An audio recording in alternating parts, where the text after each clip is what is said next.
Ito ang programang Family Matters. Kasama ang 1143 DZMR, The Missions Radio, Isabela, 106.3 DZRK, Radyo Kapit Bisig, Quezon, Palawan, 1233 DYBS, The Sweet Voice of Salvation, Bacolod, and 1062 DXKI, Your Friendly Voice, Coronadal.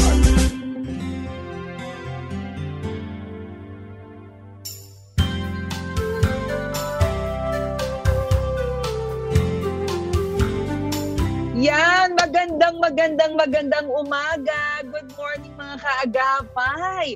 Nako, syempre, alam niyo naman, every midweek tayo po ay nagbibigay daan sa ating tinatawag na Women Empowerment topic. At syempre, ang objective po namin dito is ma-empower po ang bawat kababaihan, di ba? Kung saan ay ginawa, nilikha tayo ng Diyos for a reason, di ba?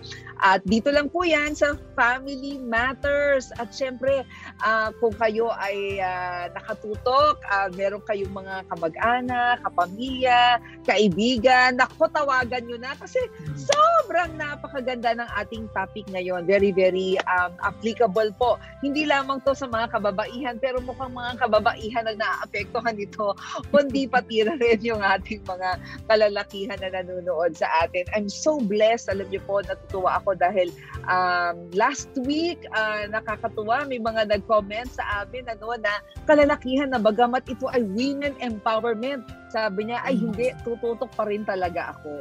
At syempre, dito lang yan sa Family Matters Wednesday edition po ng 702 DZAS, FEBC Radio TV of Far East Broadcasting Company. Kami po ay kasapi ng kapisanan ng mga broadcaster ng Pilipinas. At syempre, ako pa rin po ang inyong Wednesday, Avelyn Garcia. Katulad ng lagi kong sinasabi, ilang taon na rin po ako naglilingkod sa broadcast na ito. And by the grace of God, patuloy po akong magbabahagi sa inyo ng kaalaman kasama ang iba't ibang kababaihan. Siyempre, hindi lang yan ang gagaling locally, but also globally. Natutuwa kami dahil meron kaming guest mamaya na galing po yan ng Vancouver, Canada. At syempre, paalala lang, nandito kami, we're not just to inspire you, but to set you on fire. Not just to empower you, but for you to experience God's power. Not just to give you hope, but for you to be a channel of hope. Kaya, wag lang kayong manood o makinig, but unleash what God has given.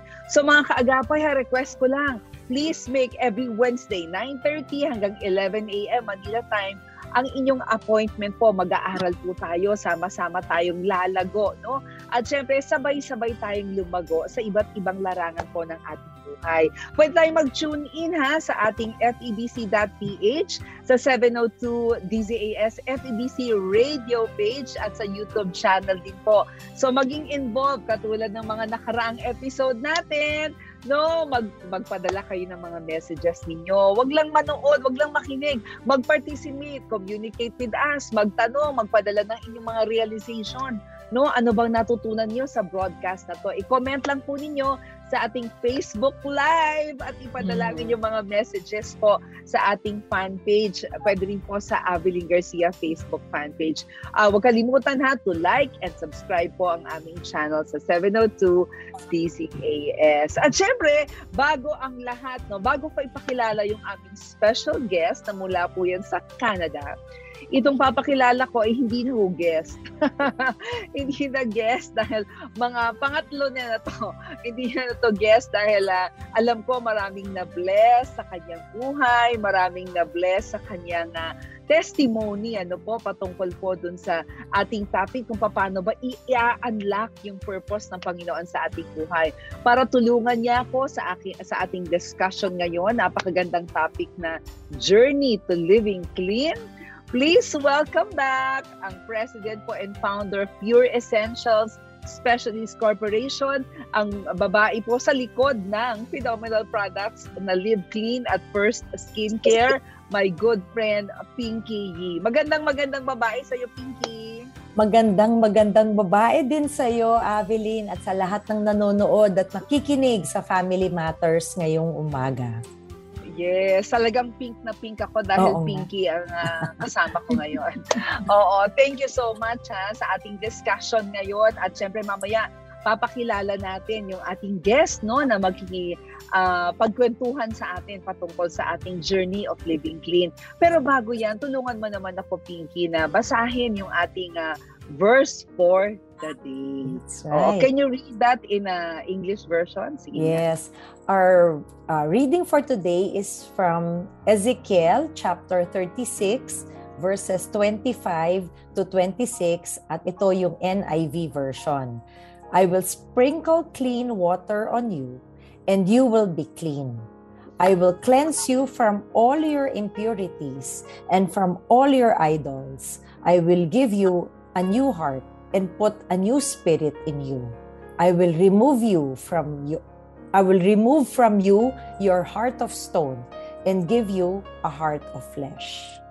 Grabe, bagay na bagay talaga sa topic natin. Sa wikang Tagalog naman, sa Magandang Balita Biblia, bibisikan ko kayo ng tubig na dalisay upang kayo'y luminis.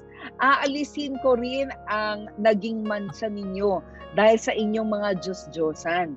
Bibigyan ko kayo ng bagong puso at bagong espiritu. Ang masuwayin ninyong puso ay gagawin kong pusong masunurin. Grabe po, no? Ito po ay napakagandang Bible verse sa ating pong panimula, no? Lalong-lalo na sa ating topic na journey of living clean. Di ba, Pinky? Anong na-struck ka ba dyan sa verse na yan? Ano bang take mo dyan sa verse na yan? Alam mo, ang ganda ng verse natin today, at yan na talaga makikita natin ang power of our Almighty God. Tatanggalin niya, lilinisin niya tayo para maging into His image and likeness. Hindi ba? Na malinis. Kasi ganyan na tayo gustong mamuhay. Mamuhay ng malinis or really living clean. Correct. At syempre, ang pag-uusapan natin ngayon ay hindi yung paglilinis ng bahay, no? Kundi ang paglilinis ng buhay. Napakaganda ng ating topic. At syempre, sino ba naman ang hindi makaka-relate dito sa mga topic na ito? At syempre, para samahan tayo sa ating napakagandang discussion, introduce ko lang ang isang taong masasabi kong grabe ang puso, no? Ito po ay ang aking kaibigan na kung saan ay hindi lamang siya hindi lang siya dentista, no, in such a way that doing something, 'di ba, para sa dental health natin, pero grabe yung malasakit sa kanyang mga pasyente, hindi lamang sa Pilipinas, maging sa Canada. Please welcome my good friend, Doktora Tet Ansaldo. Magandang babae sa iyo, Tet. Magandang babae sa inyong dalawa, Pinky and Aveline. Thank you for that very nice introduction. Oo naman, talaga. At syempre, dentista ko yan, Pinky. Oo nga. Good morning, Doktora Tet. Nice to see you again. Oo. So, pag-uusapan natin ngayon is journey to living clean. Alam nyo, di ba, sa buhay, napakadaming mga pangyayari, di ba? Yung mga tipong nagkakamali tayo, nadadapa tayo, di ba? At isang bagay na pwede natin gawin, lumapit sa Diyos, di ba? Pag tayo nagkamali, di ba? Sabi nga natin, tatakbo lang tayo. Sabi nga ng John 10:10, di ba? For ng 1 John 1:9, di ba? If you will confess your sin, He is faithful and just, and He's faithful and just to forgive you and cleanse you from all unrighteousness. So kahit na anong pagkakamali natin, pwede tayong tumakbo sa ating Panginoon. At ngayon, meron tayong acrostics, no, na bagamat ito ay parang katunog, hindi nga katunog kapareho ng ng company ng ating good friend na to, no, yung kaisa sa brand niya na Live. Ipinattern ko yung aking discussion dito, no, na para tayo mabuhay ng malinis, kailangan daw tayo mag-live clean. So I use the acrostics of LIV CLEAM. Tama ba spelling ko? Tama. Oo. So, sa buhay, no, para daw maging malinis or yung puso natin, 'di ba? Kailangan daw tayong mag-letter L. Okay, so anong masasabi ng ating dalawang ladies dito? Unang-una, let go of bitterness. Sige nga, Pinky, pag sinabing bitterness, ano ba yung ibig sabihin ng bitterness? ang bitterness, yan ang umpisa bago ng anger eh. 'Di ba? Bago ka magalit, yung masalimuot sa puso mo, meron kang dinadalang mabigat. So, yan ang umpisa that leads to anger, leads to hatred, 'di ba? So, kasi bitter ka, yung may mga sinasabi, it crosses between jealousy and bitterness, pero to make it simple, isa siyang negative trait na kailangan natin tanggalin. Tanggalin natin ang pagiging bitter. Tsaka pag sinabing bitter, di ba? Parang, bakit ka ba nagiging bitter? At saka, bitter pa nga lang parang hindi masarap sa panlasa talaga pag sinabi mong bitter, di ba? Sabi mo nga, mapait. Naka-experience ka ba niya na naging bitter ka sa buhay? May mga pinagdaanan ka ba na ganyan? At sabi nga, para mas in a journey to living clean, kailangan i-let go yung bitterness na yan. Can you share your experience to us? That's true. I've been through a lot of trials and I experienced bitterness. Hindi ko naman sasabihin, hindi ako naka-experience. Naka-experience ako ng bitterness. Nung naka-experience ako ng bitterness, I look old. when I look at the mirror, sabi ko, parang lang pangit ko. Sabi ko, bakit ba yung problema ko? Pinapapangit ako, no?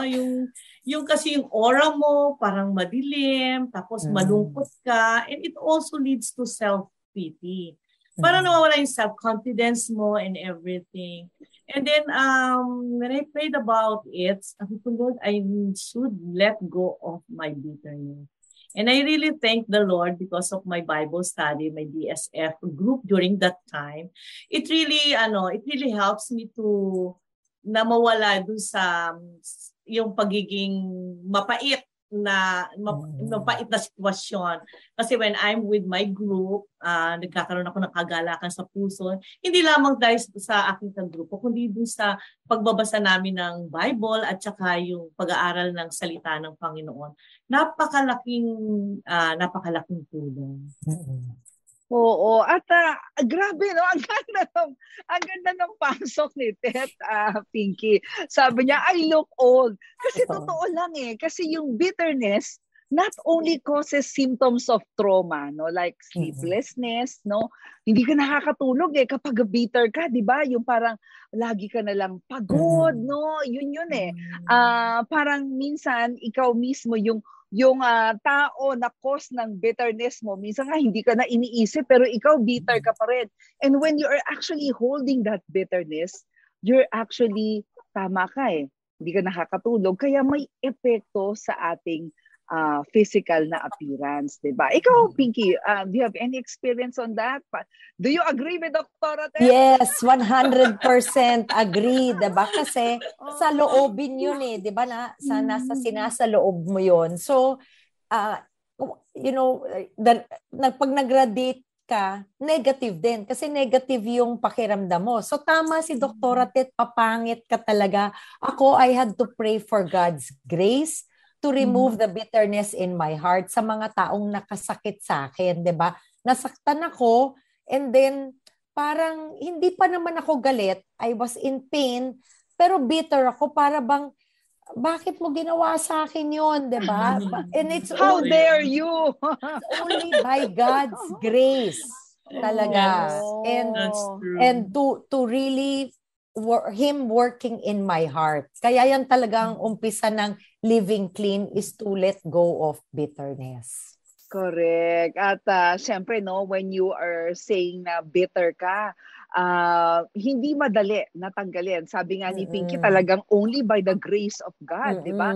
Kasi parang nasaktan ka, violate yung rights mo, yung pagkababae mo, lalo sa mga nanonood at nakikinig na kababaihan sa atin, di ba? Na nasaktan ka May ginawa sa'yo na, teka muna, do I deserve this? Parang gano'n, di ba? That's the reason why you become so bitter because parang you feel na, teka muna, hindi ko deserve to ano bang ginawa ko dito sa taong to para gawin niya sa akin itong bagay na ito, di ba?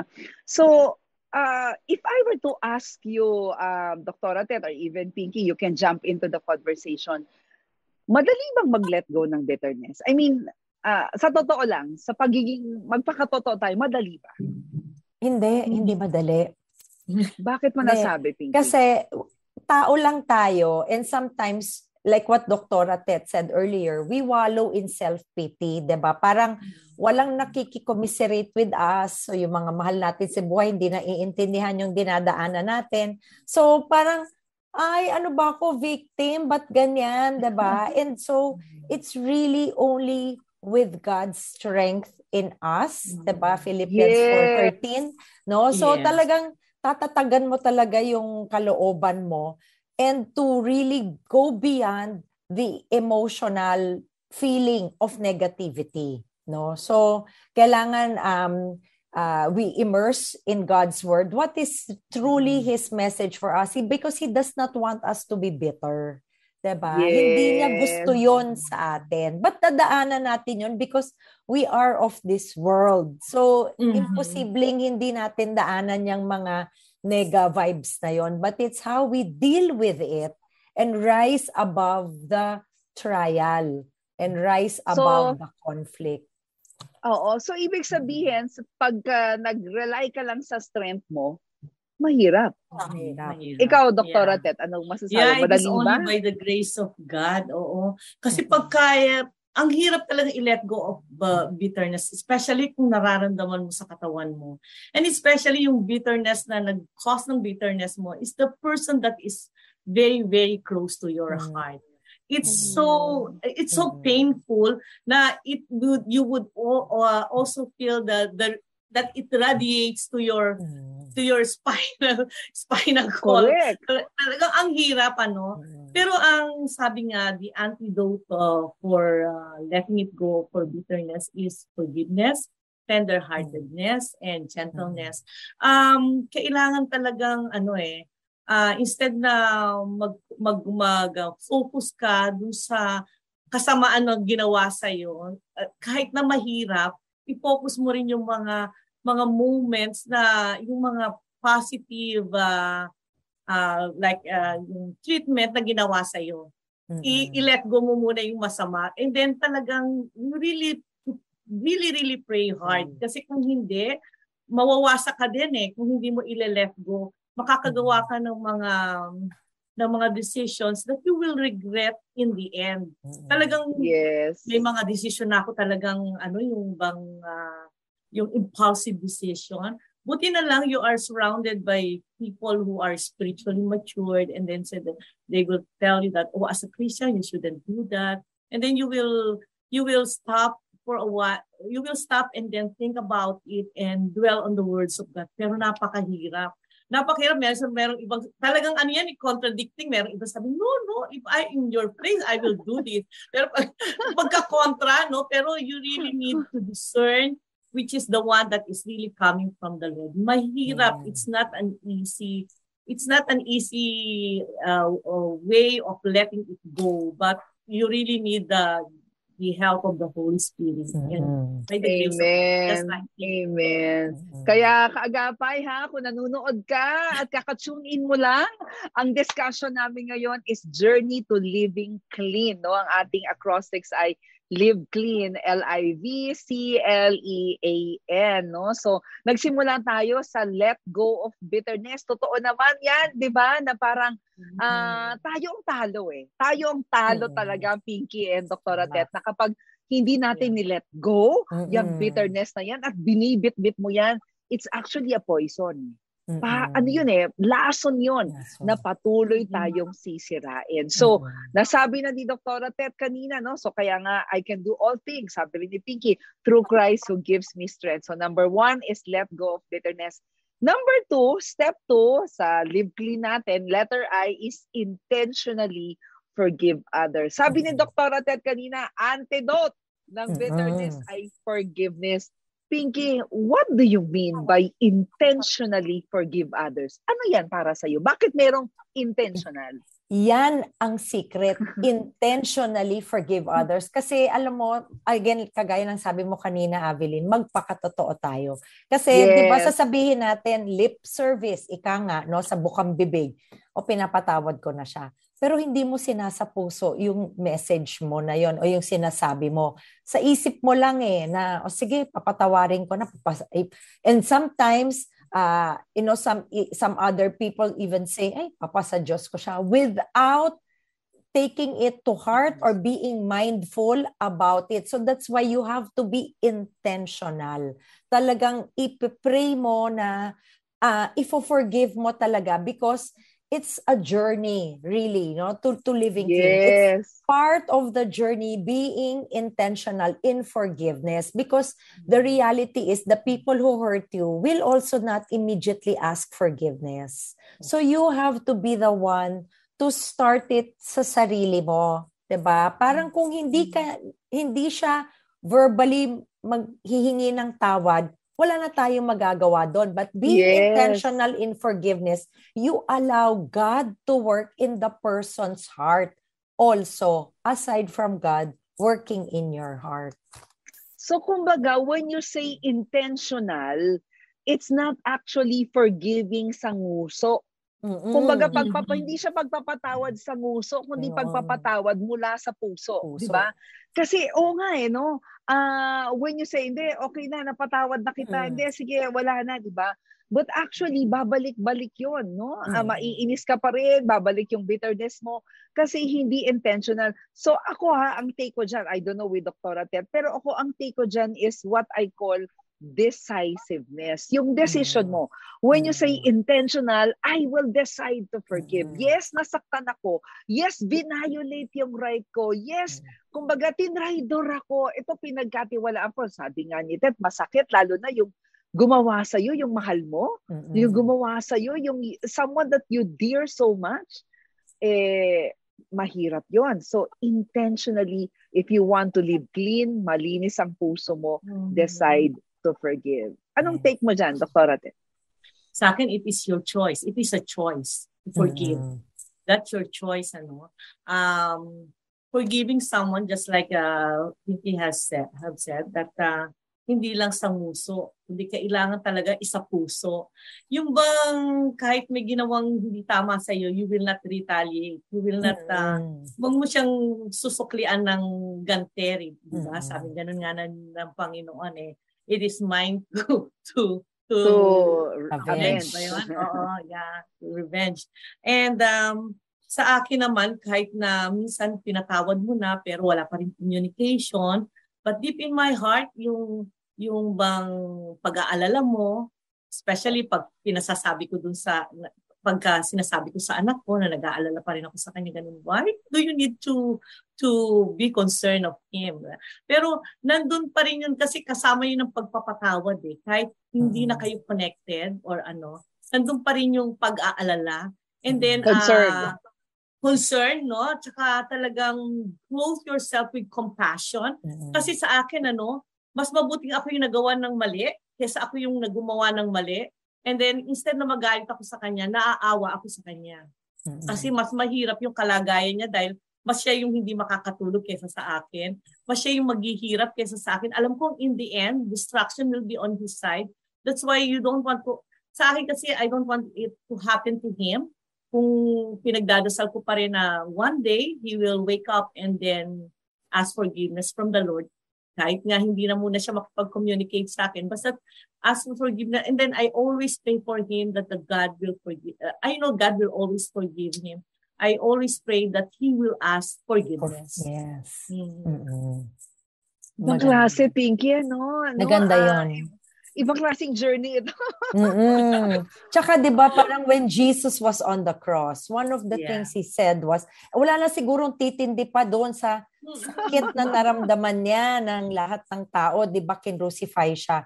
But he said, Father, forgive them, for they do not know what they are doing. So, forgiving others is being mindful, intentional, pure in your intentions, diba? Kasi pwedeng half-hearted yung pagiging intentional mo. So, dapat may purity of heart sa pagpapatawad sa iba. Tapos, patatanggal yung bitterness nun, diba? Parang minsan nagugulat ako. Parang dati nakikita ko yung tao or hindi ko nakikita, naririnig ko yung pangalan. Wow! Wala na yung bitterness, wala na yung tinanggap. Dati may gigil, di ba? Oo, Dati may gigil. Pangalan na to. Para masasakal mo eh. Nagbahi ako nito. Meron, nagpapalpitate pa yung puso mo, maririnig mo lang yung pangalan. But once there is that decision to really forgive, no? Yun talaga. Matatanggal. Ang sarap talaga ng meron tayong mga gabay, no? Para sa galing sa Panginoon. Ang ganda na sinabi ni Pinky. That's also my pamantayan. Yan din yung pinanghahawak ko, that there are people, no, na pinagkatiwalaan mo pero in-stab ka behind your back, 'di ba? Siguro naman lahat tayo nakakaranas ng ganyan di ba? Pero pag sinabi mo yung prayer na, Lord, forgive them, for they do not know what they're doing, anong nangyayari? Naaawa ka. Di ba? And because naaawa ka, hindi ka na kayo nagiging bitter. Dahil sabi nga ni Tete, kaya nga niya pinagdarasal na lang, no? Yung hindi na lang, pinagdarasal talaga, and then you bless that person, no? Simply because hindi niya alam ginagawa niya At lagi ngang paalala ng sabi ni Sir Vic, yung husband ko, na sabi daw ng nanay niya, ikaw ang nakakaintindi, ikaw ang umunawa. 'Di ba? Paspat ka at ikaw yung nakakaintindi. So, magsa-shout out lang ako kay Irene Nolasco Gansenya. Blessed morning daw. Naku, lagi daw siyang nabibless sa ating program. Si Remedios Make, listening and watching, taga Singapore ito, no?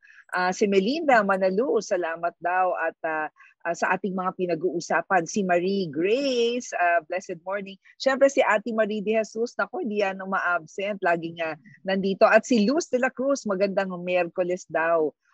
I'm sure laging nakatutok sa atin si Luz de la Cruz. So, padala kayo ng inyong mga komento kung paano po nakakatulong ang Family Matters sa inyo. So, we finished with number 1, let go of bitterness. No? I-let go natin. Pangalawa is intentionally forgive others. Sa totoo lang, parang napakadaling pakinggan, di ba, ladies? Parang, okay, let go of bitterness. Tapos parang intentionally forgive others. Pero hindi to ganito kadali. All we need, kailangan talaga natin yung grasya ng Panginoon. Talagang kailangan natin yung strength niya. Kasi we cannot do this on our own. So may mga nagpapadala ng mga messages sa atin na sometimes, mismong asawa mo nakasakit sa'yo. Mismong anak mo. Mismong magulang mo. Diba? Sometimes you're so bitter because pinagkatiwalaan mo pero nawala yung tiwala mo because of what you did. Letter V, no? Doon na tayo babalikan natin to mamaya as we summarize. But, let's start with live. Yung live natin walang E. So live lang siya, no? Live. So letter V is para daw tayo magkaroon ng clean living, no? Journey to clean living kasi masarap malinis ang puso. Is letter V, value others above yourself.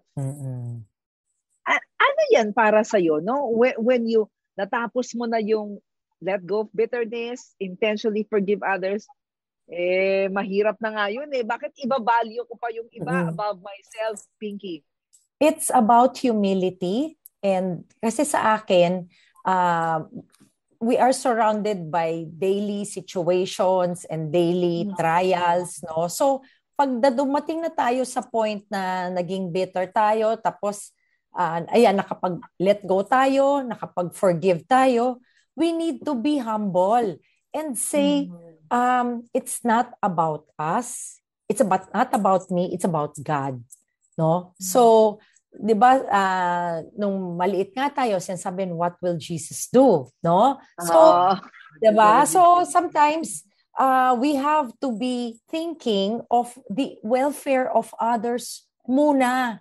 And then makikita din natin ang sarili natin na parang we all have weaknesses, we all have strengths, but we have to recognize the value of others more than ourselves.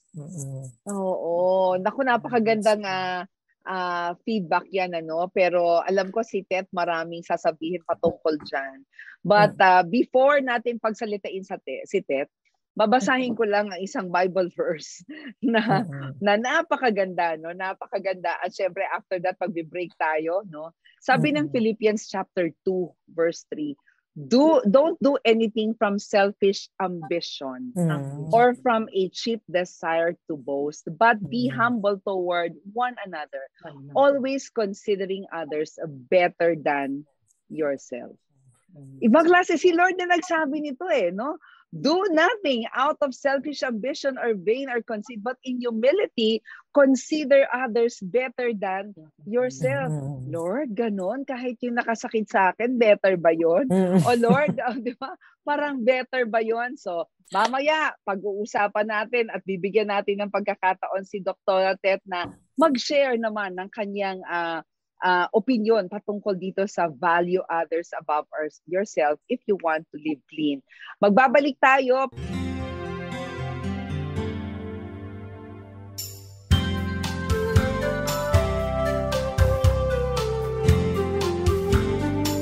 Nagbabalik po ang Family Matters Wednesday or Wednesday edition. Ako pa rin po inyong ka-Wednesday, Avelyn Garcia. At syempre kasama ko ang magagandang babae. Walang iba kundi si Pinky Yee. At si Tet. Tet na lang to. Si Dr. Tet na lang. Oo, Tet na lang. Tet. Oo. So kanina napag-usapan natin, no, bago tayo nag-break, no, napag-usapan natin is, if you want to live clean, value others above yourself. Kapag kasi tinignan natin yung sarili natin, tayo na lang ng tayo, no?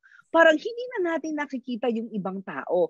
So, paano nagiging hadlang yon, Pinky, sa ating journey to live clean? Kasi ang malaking hurdle o hadlang sa journey natin na parang magkaroon ng malinis na kabuhayan.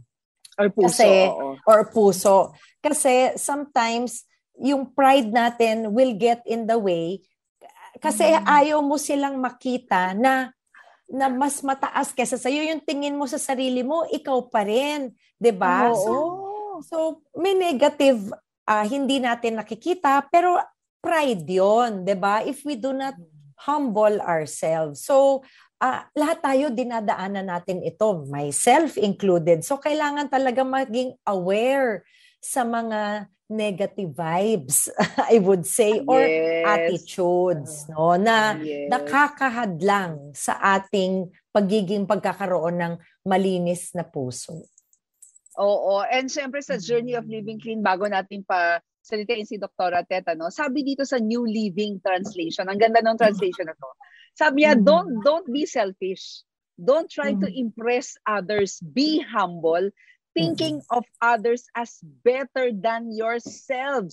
Don't look out only for your own interest, yun na sinabi ni Pinky, but take an interest in others too. You must have the same attitude that Christ Jesus had. Tet, paano sa journey mo? Paano? No? Paano mo nasabi na yes, value others above yourself is part of living clean? Yeah, if you value others first or look for the interests of others, it's also the antidote for your bitterness, for your yung pagiging malungkot or depressed. Kasi sabi ganun nga nung pastor namin, if you are feeling that you are in grief or depressed, you just go out and look for someone to help. And you always look for the interest of others. And sometimes we are people pleaser, no? Gusto natin, kailangan mas magaling ako kaysa sa kanya. O kaya, mas okay ako or mas magaling ako magtrabaho kaysa sa kanya. Pero dapat hindi ganon. Kasi especially sa workplace, kung halimbawa may bagong dating or bagong hired na worker, siyempre, ang tendency mo, alam mo, nararamdaman ko, mas magaling ako sa kanya, bagal-bagal niya magtrabaho. Pero mali yun. And then, siyempre, kakambyo ka, pride yun. It's a pride kasi yung relationship niyo, hindi magpo-flourish. Hindi ka mag-ano, kasi ang tendency mo, hindi mo siya tutulungan kasi gusto mo, ikaw yung mapapansin ng boss mo dahil ikaw mas magaling sa kanya. But, ang ginagawa ko ngayon, basta't may bago, pinapakasamahan kong mabuti at saka itinuturo ko sa kanya. At kung pwede, kahit gustong-gusto kong gawin yung trabaho, binibigay ko sa kanya. Para the more siyang mas matrain. Kasi mas kailangan niya yung training. Ako hindi ko na kailangan kasi alam ko na yon. So, I will let go of that pride and then siya yung iluklok mo, di ba? Siya yung dapat mapansin ng boss mo na gumagaling. Kasi yung ikaw lagi, dapat hindi ganon. Kasi hindi rin magandang attitude yun. Lalo na pagka mga kasama mo sa trabaho. Kasi yung bang kailangan, ang Diyos naman ang magre-reward kung meron kang mga ginagawang talaga, yung bang nagsisikap ka at maganda yung mga ginagawa mo sa work mo. It is the Lord that will really give you the raise or give you the hindi ikaw mismo. Talagang ang Panginoon lagi kailangan ang gusto niya mapagkumbabang puso. At lagi Amen. mapakanan ng iba. Tama. Wow, ang ganda. So pagka ganon, parang ang gaan ng puso mo at pag magaan ng puso mo, malinis ang puso mo, 'di ba? Parang ang sarap-sarap, no? As you deal with other people. Nadagdagan ka pa ng kaibigan. Sige. Yes, nadagdagan ka pa, 'di ba? Okay. So, punta tayo sa clean, no? Tapos tayo doon sa LIV. Paki-summarize nga ano yung LIV, Pinky. L, let go of bitterness. I, intentionally forgive others. And V, value others above yourself. Ayan. Okay. Nandito na tayo sa clean. Okay? Tapos na tayo sa leave. Clean na tayo. So letter C naman, para daw sa journey ng living clean natin is choose to be patient. Hindi yung pasyente na may sakit, ha? Choose to be patient, no? Alam nyo, meron akong isang pag-aaral, no? Sabi dito, patient people enjoy better mental health. So this finding is probably easy to believe if you call to mind the stereotypical impatient person. Pero sabi dito, patient people are better friends. Yan. Patience helps us achieve our goals. Yun daw ang patient. So merong benepisyo. Pero para sa pag-live clean, ba't kailangan nating maging mas mapagpasensya? Yeah. Sa akin kasi, totoo to, no? Life is a choice. One of the choices that we must do is we choose to be patient. Ang pagiging pagkakaroon ng malinis na puso, tatandaan natin, God puts people together for a purpose. Diba? Kung sino yung office worker, co-office worker mo na bago, sino yung magiging bagong boss mo, or baliktad, sino yung magiging bagong staff mo, no? Or kung ikaw ay may-ari ng isang negosyo, sino yung mga magiging empleyado mo, may purpose si Lord doon, right? At iba. And it sometimes, our human self takes over kasi you want to beat deadlines, you want to make sure you are productive, and therefore, ang taas ng expectations mo. And talagang dinadaanan natin to na lahat ng tao, tinitignan natin, pareho natin. Diba? Hindi. Diba? Doon sometimes nagkakaroon ng disappointment, doon ka na nai-irritate, doon ka na nagkakaroon ng mga conflicts sa workplace kasi yung expectation mo ang taas. Pero kung tandaan natin na kaya sila nandyan kasi for some reason, kailangan mong maituro sa kanila. Diba? So, dapat, yung nga sinasabi ng mga kabataan ngayon, chill. Diba? Dadating tayo doon. Diba? So, hindi kailangan dinadaan yan sa mabilisan.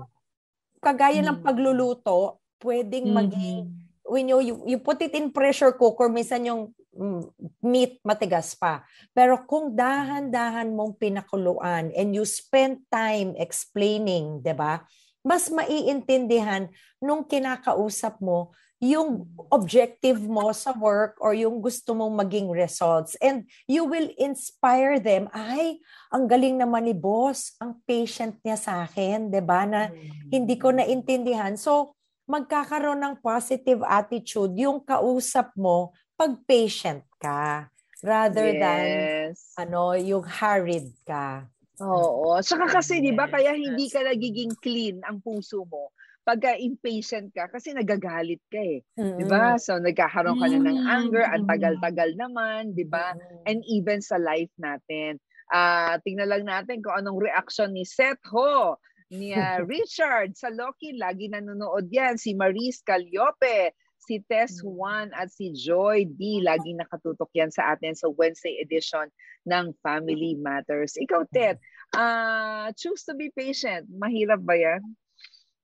Yes, mahirap, pero kailangan mong gawin. Lalo na sa pag ang boss mo ay talagang minsan masyado madaling ma-irritate or yung ginagawa mo na lahat parang hindi ka pa napapansin. Pero yung pagiging patient, ang nagiging end result nun, hindi ka nagko-complain.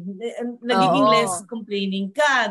Kasi kailangan tiyagain mong mapansin ka ng boss mo yung ginagawa mo or tiyagain mo yung ginagawa mo para maging maayos. Kasi kung nagmamadali ka rin, katulad sa trabaho namin, kung nagmamadali ka sa paghawak ng pasyente, pwede mo masaktan at magreklamo yung pasyente doon sa boss mo. Ang bigat-bigat naman ng kamay niyan, tapos ang nagmamadali. Kailangan be patient in everything. And then patiently rin, you have to explain it. Especially sa mga pasyente. You have to explain it in details. Kasi pag nagmamadali ka rin at hindi mo na-explain lahat, magre-reklamo din sila that you miss something na kailangan pa nilang gawin, hindi mo na-explain. No? Gaganon din sa mga bago mong co-worker, you have to explain it to them in detail. Kung medyo mahina pa ang pick up, pagtiyagaan mo pa din kasi para naman matuto sila at nang hindi naman din sila matakot sa iyo na sabihin ang sungit-sungit naman ito, hindi man lang makapagpasensya ng pagtuturo. Siguro ganun din sa ating mga anak. Minsan nakakaubos din ng pasensya yung mga bata no pagka may sinabi ka tapos hindi ginagawa.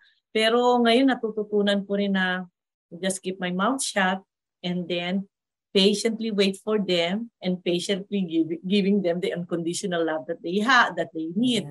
Yun naman ang sa akin. Yeah. At patiently pray for them because at the end of the day, mas matinding kumilos ang Panginoon kaysa sa atin, mga magulang, di ba? So, if you wanna live clean, so choose to be patient. Kasi nga, pag hindi ka pasensyoso, talagang yung anger lalabas at lalabas, di ba? So, letter L naman, no? Letter L naman ng ating Live Clean, I learn to trust. Paano yun, Pinky? Dumating yung pagkakataon na may pinagkatiwalaan ka, no? Sinira yung trust mo. Sinira.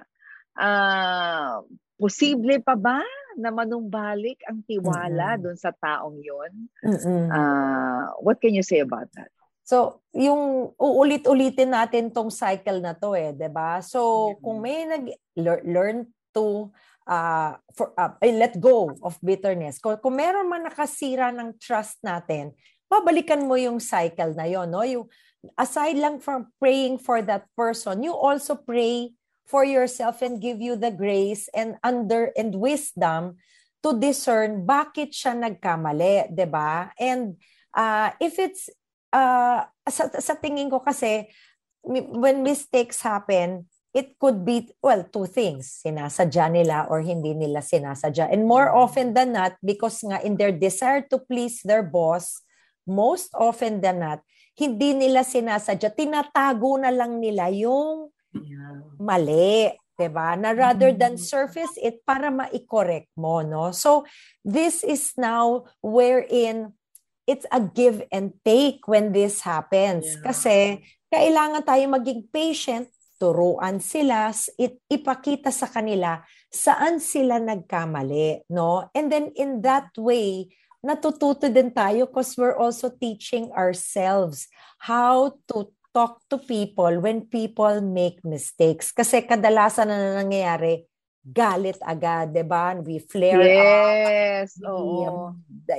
Parang kasi then we demand perfection or we demand excellence. So, yung expectation natin, no? So, pag nakita niya that we spend time in mentoring them, coaching them how to do it right, then mamayang sa susunod, magiging kaya na nila. Or it also could be a self-examination. Did we let them do it? Hindi natin tinuruan kaagad, 'di ba? So magkakamali sila kasi parang umover naman yung trust natin na nag-delegate tayo ng task, nag-delegate tayo ng trabaho. Usong-uso yan sa mga malalaking kumpanya, 'di ba? Na, o sige, ikaw na yan kasi gagawin ko to. But we did not train them. We did not teach them. Therefore, we need to spend more time to tell them what they're supposed to do. And then, dadating yung trust ulit, mag-build ulit yon, diba? And you're also building their self-confidence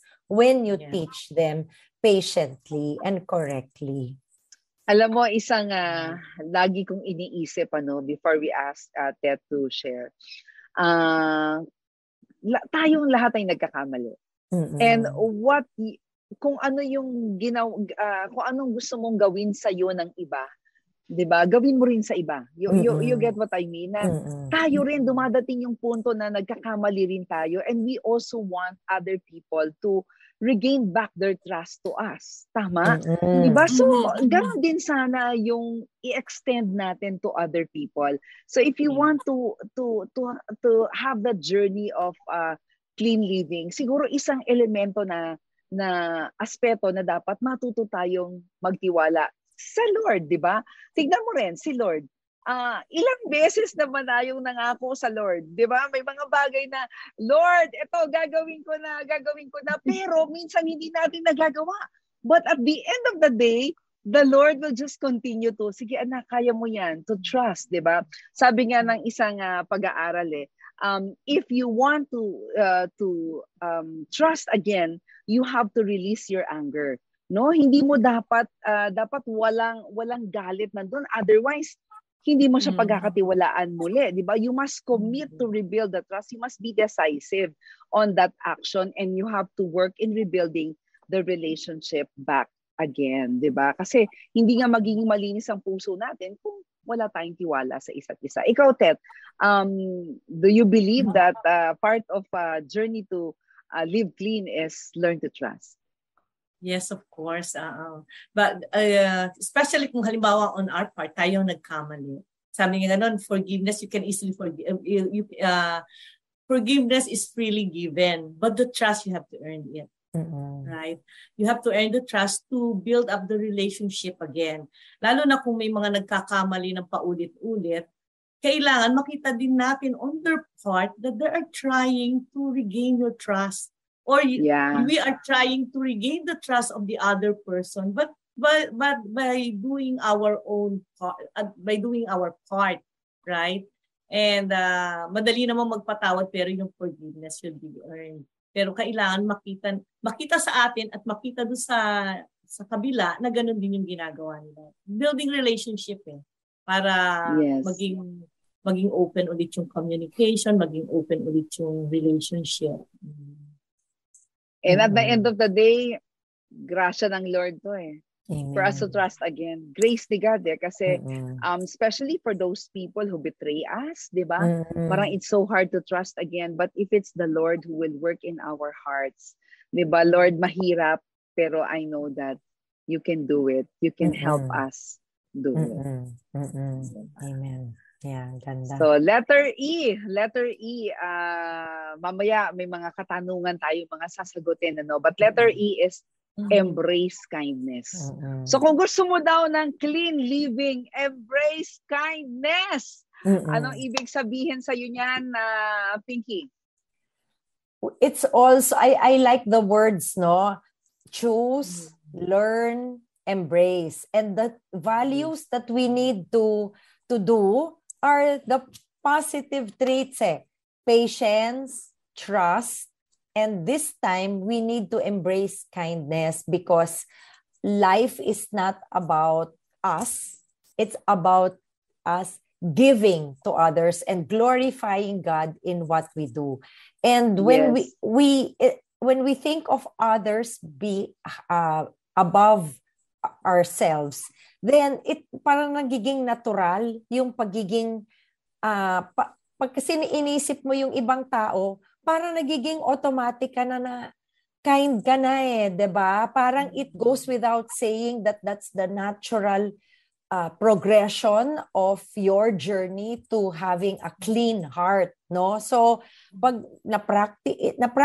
sabi nga nila, practice makes perfect, no? When people have wronged us, when people have hurt us, we just keep on being kind, no? Let us not tire of wag tayong mapagod sa pagiging kind na in attitude and in towards others, even in small deeds, in small ways. Sometimes it's even the small things that mean a lot to so many people, na because you thought of them first, no? Yung naisip mo kasi sila, 'di ba? Yes, ang ganda ng journey na 'yan, Tama 'yung sinabi ni Pinky. Ang ganda ng mga words dito, di ba? Intentional, di ba? Embrace kindness. Kasi hindi naman madaling maging kind, di ba? Lalong-lalo na kung nasa paligid mo, medyo nakakagigil, di ba? Parang ang hirap maging kind. But the Lord is actually, again, going back na naman tayo dun sa grace ni God as we embrace kindness. If you want to have clean living. Kasi sa totoo lang, di ba, if you have like ill feelings about other people or nag-iisip ka ng masama para sa ibang tao, parang ang itim, no? Punong-puno ng basura yung puso. But if you want to have a clean living, we should be able to extend kindness to other people, di ba? Na may ginawa man sa atin yan o wala. No, will be able to embrace kindness if you want to have a clean living. Ikaw, Ted, ito napaka-kind na tao nito eh.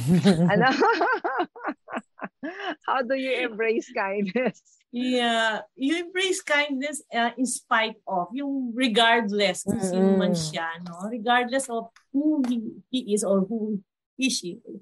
Basta,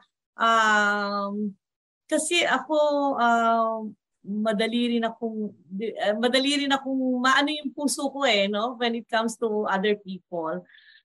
Minsan kinakalimutan ko yung mga pangangailangan ko or kinakalimutan ko yung sarili ko. Kailangan talaga kalimutan mo yung sarili mo pagka you extend kindness to others. Kasi pagka nag-extend ka ng kindness, meron kang isasakripisyo, time mo, energy mo, money mo, everything, di ba? Kaya kinakalimutan mo yung sarili mong pangangailangan para sa pangangailangan ng iba. And it's such a blessing. Hindi lang naman sila ang bini-bless natin. Tayo sa atin bumabalik yung blessing na yun eh. We feel good, no? Not because we did it to them, but iba yung pakiramdam ng puso mo, magaang, malinis, at saka punong-puno ka ng pagmamahal dun sa taong pinakitaan mo ng kindness. Tama. Yes, tawag nga natin dyan is kindness is love in action, diba?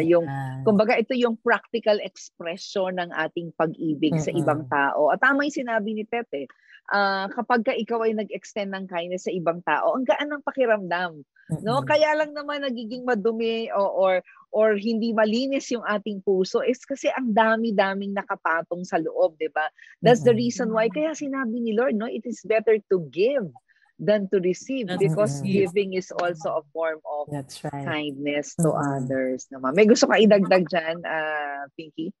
Yes, meron. Pero i-reserve ko sa next. Kasi lahat tayo may dinadaanan tayong mga pagsubok, 'di ba?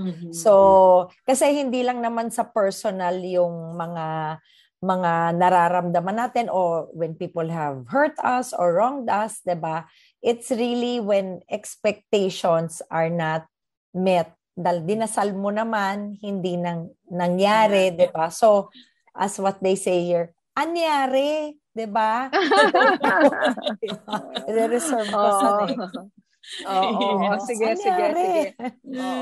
So mga kaka-tune in pa lang, nandito tayo sa tinatawag nating Journey to Living Clean, minsan gusto natin ng malinis ang ating puso, pero hindi natin alam kung paano natin ito gagawin, mga kaagapay. So kaming tatlo dito, si Pinky, si Tet, at saka ako, we're actually discussing paano ba tayo mag-journey, no? Paano ba magkaroon ng mas malinis na puso. Hindi tayo perfecto, no? Pero we can actually do something. Kaya nga, sometimes we may not be able to aim for perfection, but we can aim for progression.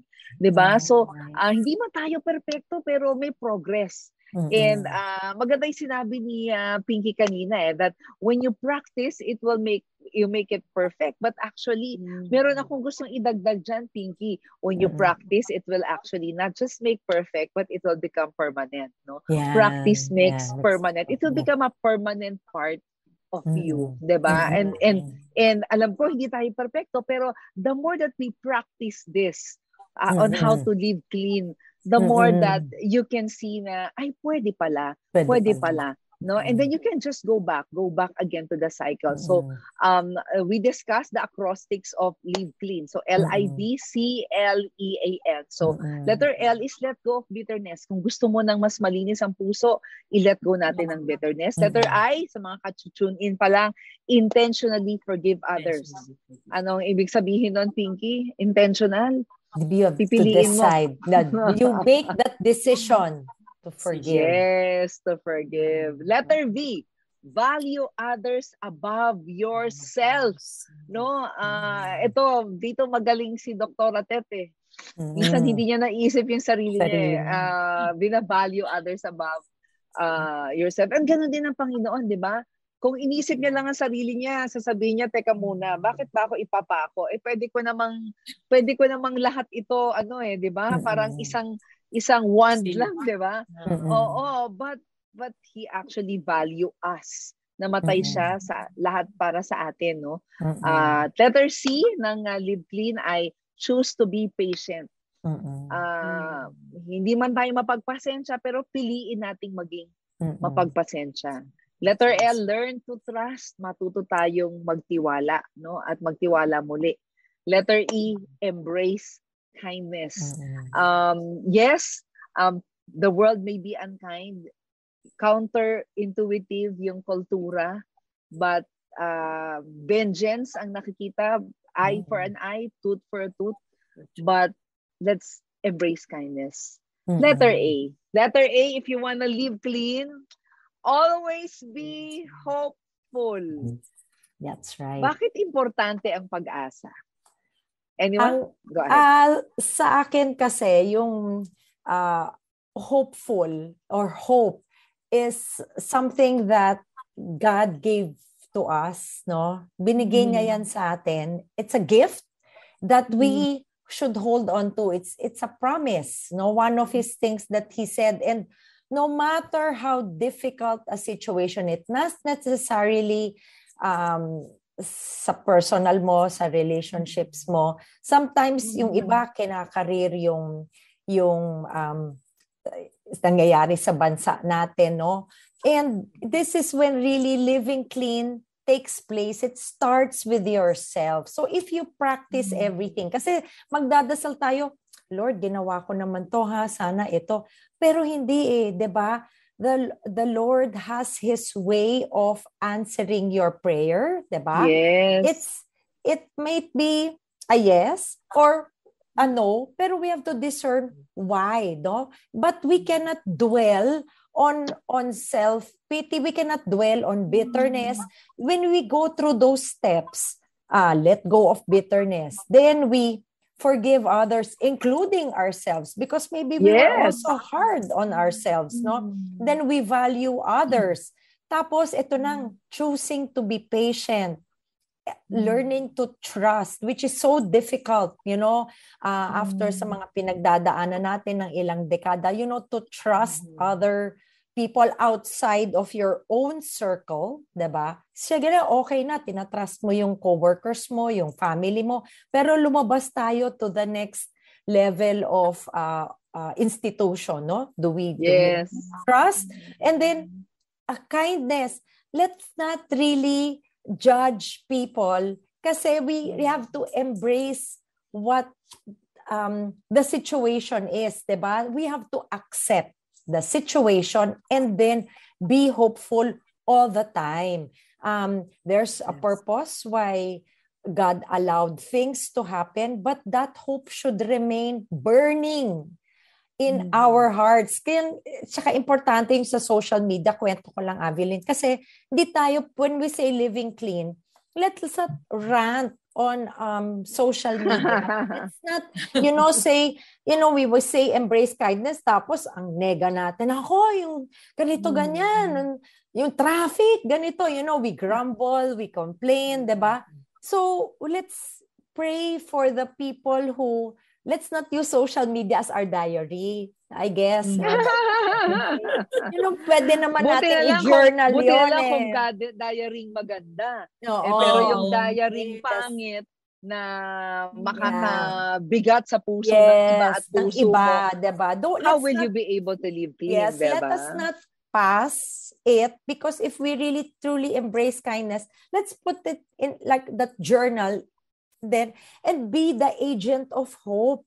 You want to be hopeful and be the agent of hope to others as well. Diba? Para tunay ngang maging malinis ang puso natin.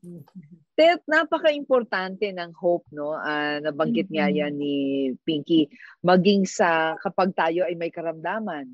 Pag tayo ay nag-hope, no? Nananalig na hindi, gagaling ako di ba? So it's actually yung body natin nagre-respond, di ba? Pero pag sasabi natin, for example, wala nang pag-asa yan, talagang mararamdaman mo, wala talagang pag-asa. Tet, gaano ka-importante sa'yo ang living clean in terms of always being hopeful?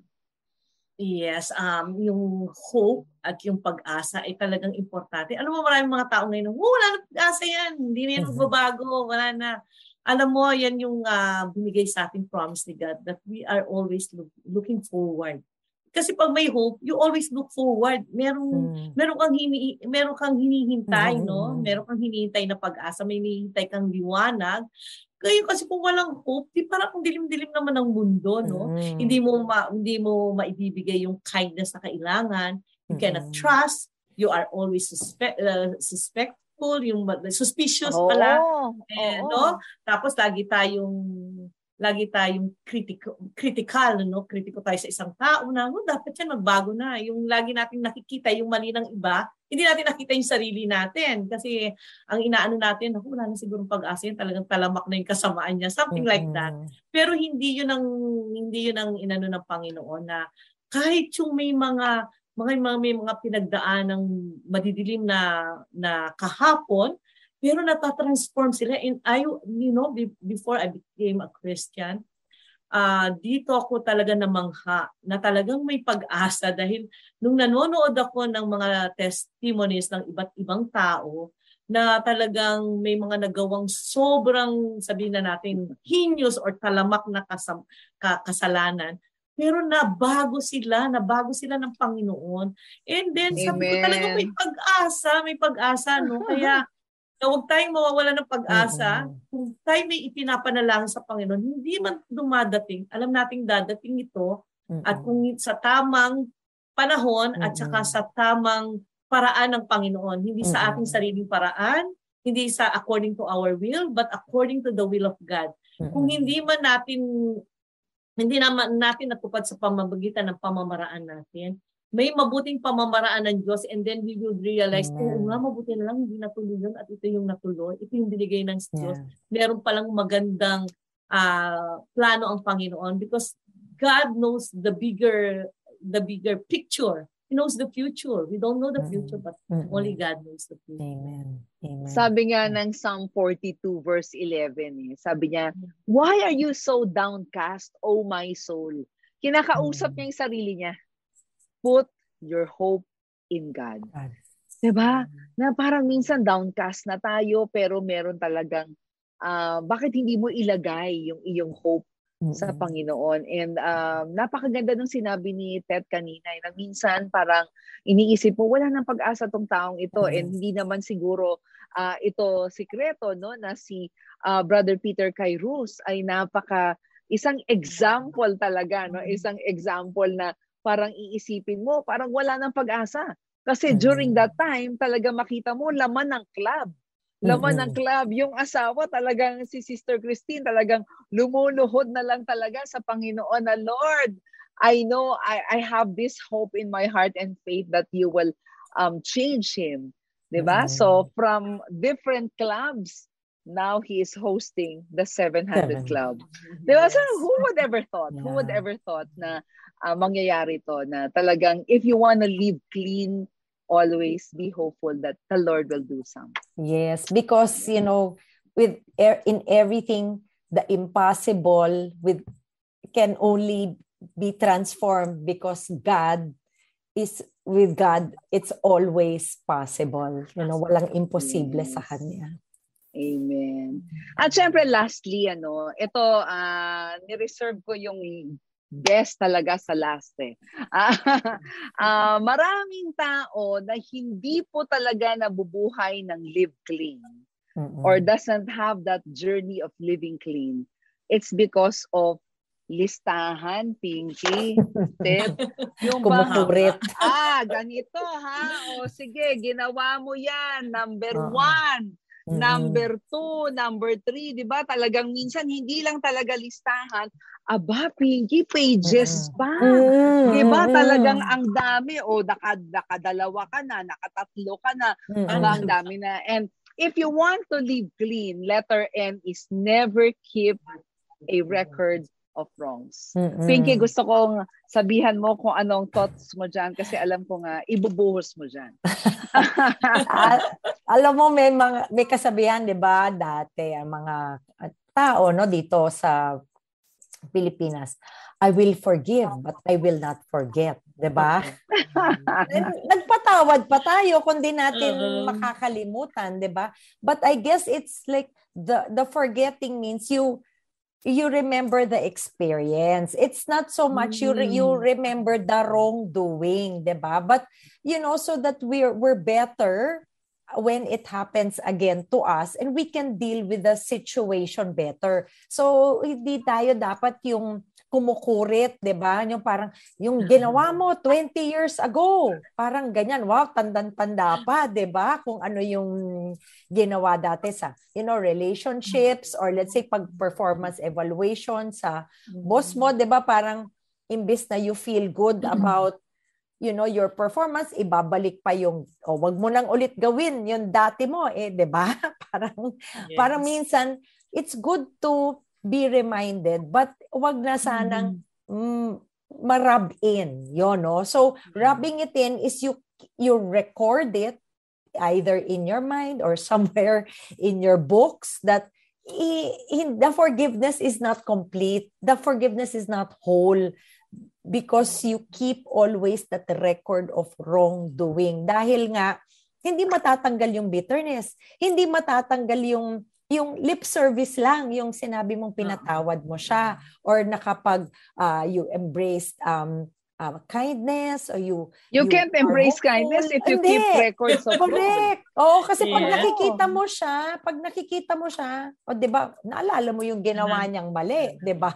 Parang tuwing 'di ba?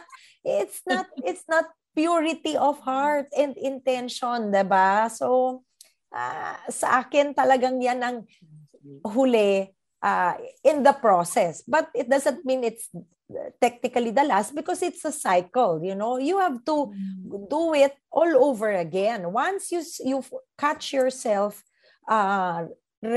ilalala mo lahat yon, bumalik ka ulit sa let go of the bitterness. Babalikan mo ulit yon dapat. Yes. Bago si Tet mag-share, naalala ko yung sinabi ni Sir Vic, husband ko, sabi niya, minsan ka lang sinaktan. Uulit-ulitin mo pa? Sabi niya, isang beses ka lang sinaktan. Tama na yun. Kung sinaktan ka isang beses lang. Sabi ko, bakit naman? Kasi kapag ka ni-rehearse mo, ni-review mo, nagsulat ka pa, yung sinulat mo ay nandiyan pa, pagkatapos, wala masasaktan ka ng masasaktan. Kaya nga, ang ganda ng paalala ng 1 Corinthians 13, di ba? Love keeps no record of wrongs, Kung magaling kang mag-record, hindi mo dapat nire-record yung wrongs. Kaya nga, ang successful marriage is actually comprised of two good forgivers and who does not keep record of wrongs. Na hindi sinabi nung mister mo na, nakaisa ka na, ikaw dalawa. Hindi, nakatatlo ka yung ginawa mo pa. Kaya nga sabi nga yung mga kababaihan, hindi lang daw hysterical. Historical pa. Historical. Diba? So, patunayan natin, no, as we empower women around the globe na hindi tayo historical. Ted, anong take mo dyan sa never keep a record of wrong para magkaroon tayo ng malinis na puso? Yes, that's true. Hindi tayo dapat maging historian, no? Historical. Kasi nga, the more that you... Kasi ikaw din the more you remember the things that were done to you, yung mga wrong things that were done to you, nananariwa yung sugat, no? Parang bumabalik Nasasaktan ka ulit. Oo, parang bumabalik ka na naman sa step 1, sa letter A. Nasa Z ka na, nasa letter A ka na naman. Babaksak ka ulit doon Tapos mananariwa yung galit mo, mananariwa yung bakit. Marami ka tuloy magiging tanong, bakit? Bakit na nagawa yan? No? Pero once na kinalimutan mo na, and then you start living clean, na nagiging positive yung attitude mo also towards other people. Hindi nila makikita na may pinagdaanan kang napakabigat kasi hindi mo na makikita sa mukha mo. May ningning na ang mga mata mo. Meron ng kulay ang mga labi mo pag tumatawa ka, no? Although naka-lipstick lang ako ngayon. May kulay na yung mo, may tunog na yung halakhak mo. Pero kung halimbawa you keep all the records of wrongdoings, ang hirap kasi para kang may bodega na hindi malinis, no? Malinis yung sala mo pero yung bodega mo punong-puno na may mga cobwebs na doon and everything. Dapat lahat maayos. Ultimo bodega mo maayos. Wala nang wala. Kasi kung ang Panginoon pinatawad tayo, di ba? Nung tinanggap natin si Jesus Christ, when we received the gift of salvation, clean slate tayo, wala nang wala nang, it's like a bond paper na malinis, wala nang dot yan, talagang kinalimutan yan. Dapat ganun din tayo. Clean slate ulit para totally mo napatawad yung tao. Wow. Pinky, may gusto kong idagdag bago tayo mag-close. Yes. When we when we do our best to think of others, when we think of ways on how it's really less of us and more of God, no, it's our way of glorifying our Lord in what we do. And that includes our relationships, not just with our Lord, but our relationships with others.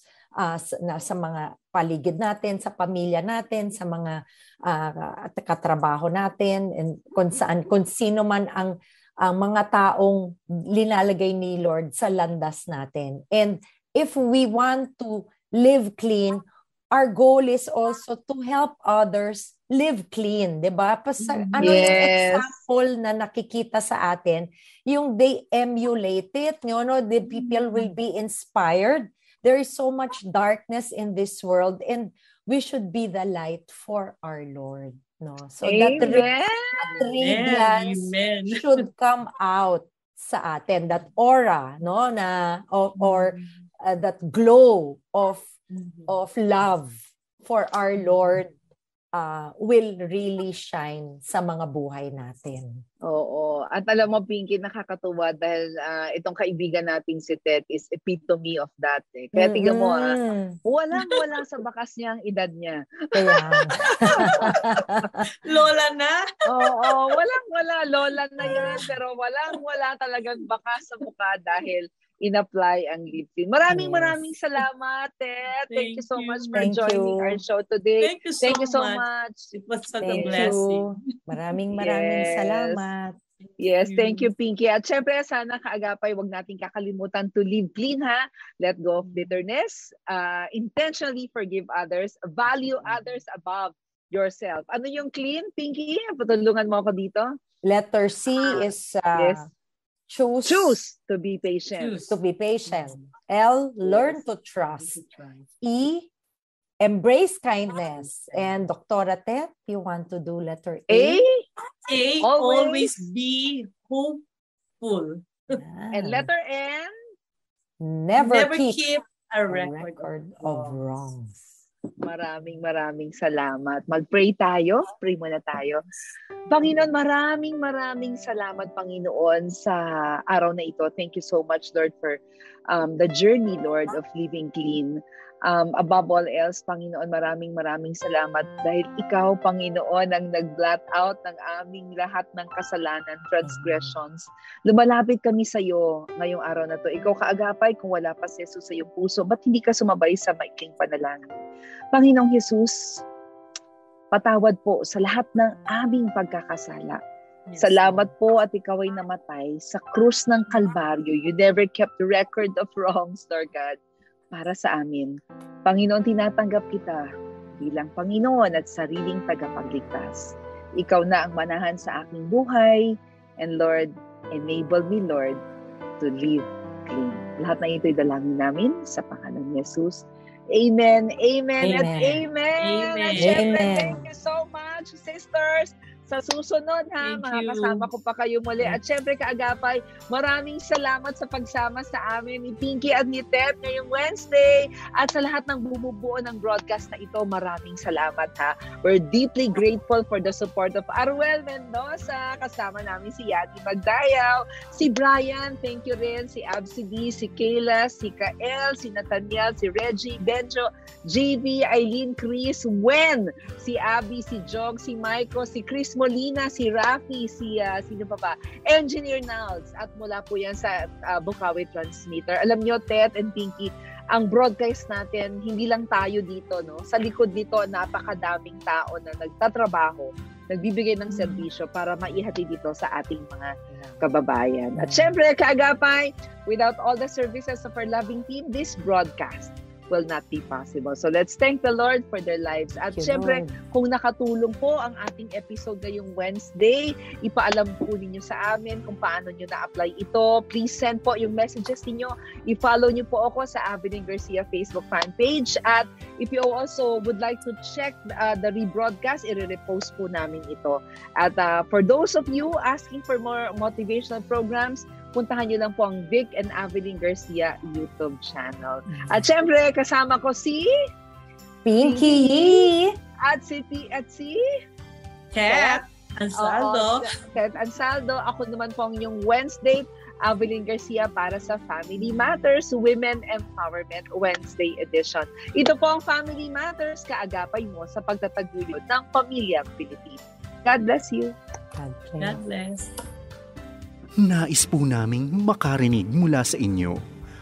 Para sa mga kuro-kuro, mungkahi o mga bagay na nais ibahagi sa palatuntunang iyong napakinggan, sumulat lamang sa 702 DZAS, Agapay ng Sambayanan, 1 Corporate Center, 46th floor, Doña Julia Vargas Avenue, corner Meralco Avenue, Ortigas Center, 1605, Pasig City. O mag-email sa dzas info@febc.ph.